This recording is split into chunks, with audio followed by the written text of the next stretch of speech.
ఓం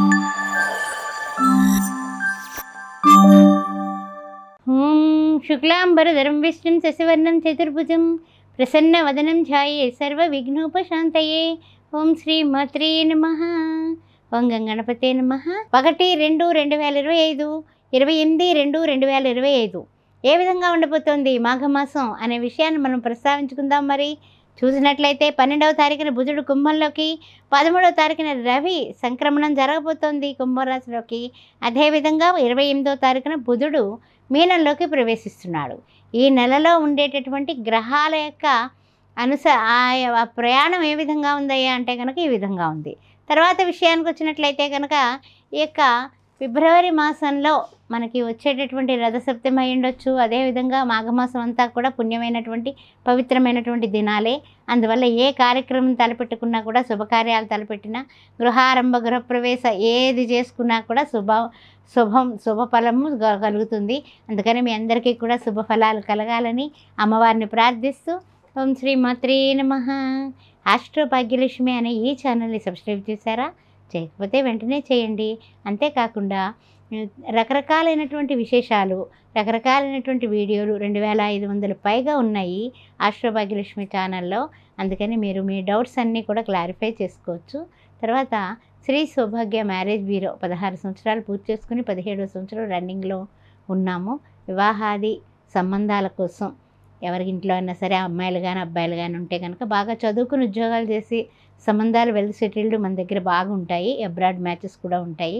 ఆ విషయాలు చూసుకొని జాతకాల కోసం, మ్యాచ్ల కోసం కూడా నన్ను సంప్రదించవచ్చు క్రింది నెంబర్లో. ఓం శ్రీ మాత్రే నమః.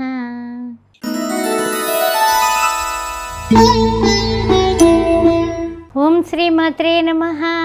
ఫిబ్రవరి మాసం మాసఫలాలు కార్యక్రమానికి వృషభ రాశి వారికి స్వాగతం, సుస్వాగతం.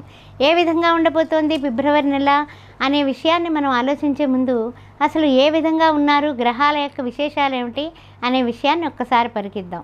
యథావిధిగా గురువుగారు మన ఇంట్లోనే ఉన్నారు. ద్వితీయంలో కుజుడొచ్చాడు. స్పీడ్ పెరుగుతుంది. వెళ్ళిపోదాం, చేసేద్దాం, చెందేద్దాం, మాట స్పీడ్ పెరుగుతుంది, పని స్పీడ్ పెరుగుతుంది, దూసుకెళ్ళిపోదాం అనుకుంటూ ఉంటారు. కృత్తిక 2, 3, 4 పాదాల వాళ్ళు. ఆ తర్వాత చెప్పాలంటే కనుక నెక్స్ట్ రోహిణి నక్షత్రం, మృగశిర, ప్రథమ, ద్వితీయ. అందువలన ఈ యొక్క దూసుకుపోవడం అనే దానికి బ్రేకులు ఉండవు. అందువల్ల ముందుకు వెళ్ళిపోతూ ఉంటారు. చూసినట్లయితే కనుక మనకి పంచమంలో కేతువు కనిపిస్తున్నాడు. అదేవిధంగా షష్టమ, సప్తమ, అష్టమ, నవమంలో చూస్తే రవి బుధుల కలయిక. దశమంలో గోచార చంద్రుడితో కూడినటువంటి శని భగవానుడు, ఏకాదశంలో రాహువు, శుక్రుడు.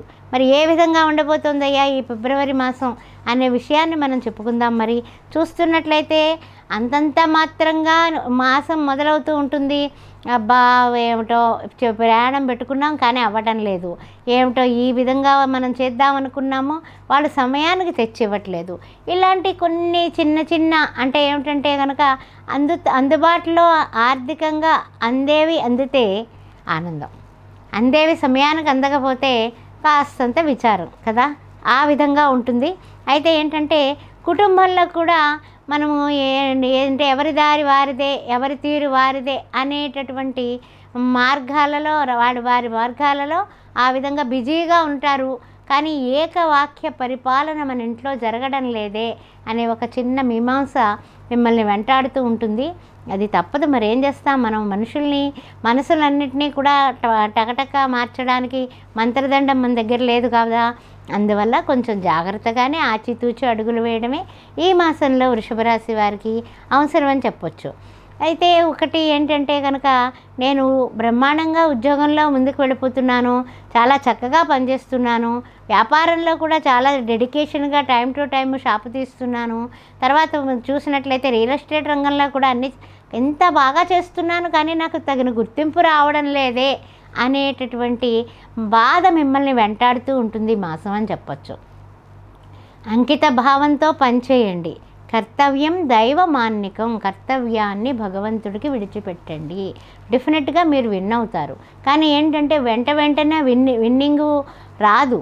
కానీ కొంచెం సమయం పట్టినా తప్పనిసరిగా మీకు ఆశాజనకమైనటువంటి ప్రయోజనాలు కలుగుతాయి. ఆ విషయంలో మర్చిపోకండి. తర్వాత విషయంలో ఏంటంటే కనుక బంధుమిత్రులతో మాట్లాడేటప్పుడు రెండవ ఇంట్లో ఎవరున్నారు? కుజుడు ఉన్నాడు కదా.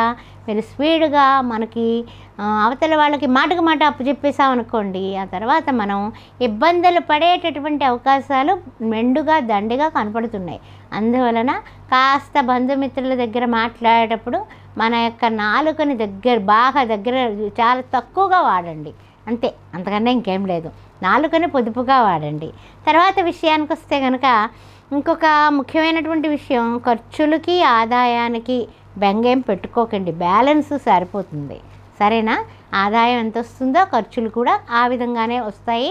దానికి బ్యాలెన్స్ సరిపోతుంది. బెంగ పెట్టుకోబాకండి. ఏం పర్వాలేదు, దాటేస్తారు. ఏం కాదు, ఈ మాసం బ్రహ్మాండంగానే దాటేస్తారు.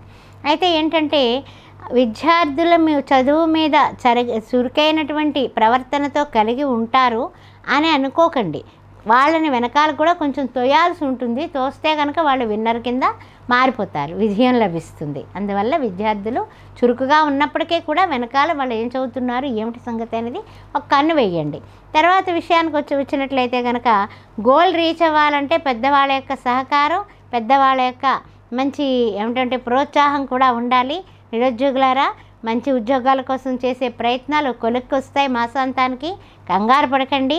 ఏ విషయంలోని కూడా, ఏ రంగంలో ఉన్నప్పటికీ, రాజకీయంగా ఉన్నా, వ్యాపారంలో ఉన్నా, వృత్తుల్లో ఉన్నా, తర్వాత చూసినట్లయితే ఉద్యోగాల్లో ఉన్నా నడిచిపోతుంది సామాన్యంగా.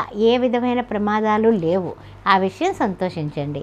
తర్వాత విషయానికి వస్తుల్లోకి ఏమిటంటే కనుక మనం చేసుకునేటటువంటి పరిహారాల దగ్గరికి వచ్చినట్లయితే ప్రతిరోజు దక్షిణామూర్తి స్తోత్రం చదువుకోవడం కానీ వినడం కానీ చేస్తున్నారా? చెయ్యండి, తప్పకుండా మానకుండా చెయ్యండి. ఎందుకంటే ఆయన మహానుభావుడు, దక్షిణామూర్తి రూపంలో ఈశ్వరుడు మౌన వ్యాఖ్య ప్రకటిత పరబ్రహ్మ అనేటటువంటి దానితో ప్రారంభమవుతుంది దక్షిణామూర్తి శ్లోకం. ఆ విధంగా మీరు చేసినట్లయితే అద్భుతమైనటువంటి మంచి ఆనందాలు. ఆ వటవృక్షం కింద కూర్చొని మౌనంతో ఆయన ఎన్నో సందేశాలు, ఎన్నో రకరకాలైనటువంటి మంచి భావనలు, పాజిటివ్ వైబ్రేషన్స్ మనకిస్తూ ఉంటారు. దక్షిణామూర్తి పటం తెచ్చుకుని ఇంట్లో పెట్టుకుని తప్పనిసరిగా ఈ మాఘమాసంలో పూజ చేయడం స్టార్ట్ చేయండి. అష్టోత్తరం చేసుకోండి. మనకి మాధ్యమాల ద్వారా మనకి అన్నీ దొరుకుతున్నాయి. దక్షిణామూర్తి స్తోత్రం రోజు వినండి. ఓం నమశివాయ అనుకోండి. అంతకన్నా మంత్రాలు రాకపోయినా పర్వాలేదు, కానీ వినడం, ఆయనకు నమస్కారం చేసుకోవడం, చిన్న శివలింగం పెట్టుకొని ఓం నమశివ నిధనపతయే నమః, నిధనపతాంతికాయ నమః, ఊర్ధ్వాయ నమః, ఊర్ధ్వలింగాయ నమః, అఘోరేభ్యో ఘోరఘోరేభ్యః, ఘోరతరేభ్యః, అస్త్రరుద్రరూపేభ్యః, ఓం తత్పురుషాయ విద్మహే మహాదేవాయ ధీమహి తన్నో రుద్ర ప్రచోదయాత్తు అనేసి ఆ ఈశ్వరుణ్ణి, ఈశ్వర సర్వ విద్యానాం, ఈశ్వరుడు సర్వభూతాల్లోనే ఉన్నాడు అనే ఈశ్వరుని ప్రేమించండి, సేవించండి. సోమవారం నాడు ఒక్క పొద్దు ఉండి చక్కగా ఇంత పెరుగన్నాన్ని ఇద్దరికి, ఎవరికైనా పేదవాళ్ళకి భోజనం పెరుగన్నం దానం చేయండి. దానిలో ఒక గుప్పెడు చక్కగా దానిమ్మ గింజలు కూడా కలపండి. కలిపినట్లయితే కుజుడు మనకి స్పీడ్గా మాట్లాడిస్తున్నాడుగా, అదంతా చక్కబడిపోతుంది. ఆ పరిహారం చేసుకోండి. ఆనందంగా ఉండండి, ఆరోగ్యంగా ఉండండి, ఈశ్వర ఆరాధన చేసుకోండి. ఓం శ్రీ మాత్రే నమః.